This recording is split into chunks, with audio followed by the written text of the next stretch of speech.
Hi ළමයි කොහොමද ඔයාලට අදත් බලමු මගේ උදේවරුව කොහොමද ගත වුණේ කියලා. මේ දවස්වල අපිට නම් හොඳට වහිනවා ඔයාලා දැක්කනේ.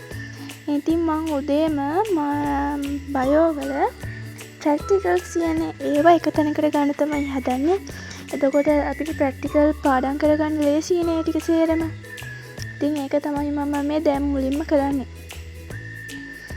ඉතින් කෙනෙක් මගෙන් අහලා තිබ්බා මම 2028 A level ද කියලා. ඔව් මම 2028 A level තමයි. ඉතින් මම මේ vlog එකේදී share කරගන්නවා ඔයාලත් එක්ක මං හදපු කෑමක්. ඒක ටිකක් අවුල් ගියා. ඉතින් ඔයාලා බලන්න ඔය එක කොහොම වෙයිද කියලා. ඉතින් මම ඒකට දැම්මේ ඔයාලට දකින්න පුළුවන් පාන් පිටි, කිරි, කෝපි, ලුණුයි, සීනි, තව ඊස්ට්‍රි.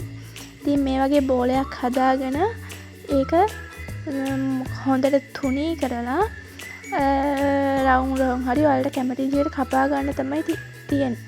ඒවට කටර් වගේ වත් තියෙනවා. ඉතින් මම මෙහෙම තමයි කපාගත්තේ. ඊට පස්සේ ඉතින් මෙන්න මේ විදිහට වෙන් කර ගන්න වගේ තමයි තියෙන්නේ.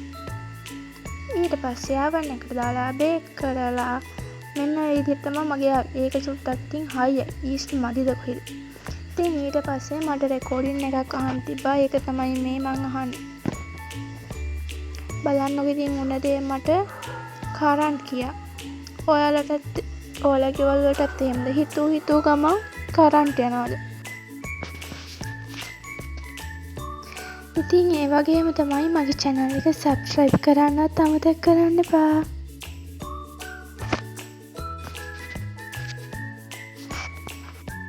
ඉතින් මම මේ රෙකෝඩින් අහන එක පැය 5ක් විතර කරා.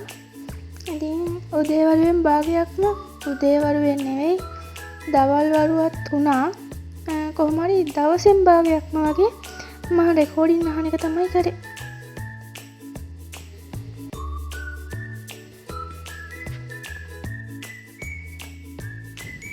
ඉතින් ඔන්න ඊට පස්සේ මට ටියුට් පැක් එකක් අර මං කලින් රෙකෝඩින් බලපු වගේම තමයි මගේ කඩලා තිබ්බේ. අපි බලමු දැන් ටියුට් මොනවද කියලා තියෙන්නේ. මේ සතියේ ටියුට් ටික. ඉතින් මම මේ vlog එක මෙතනින් අවසන් කරනවා. තව vlog එකකින් ඉක්මනටම හම්බෙමු. බයි බයි.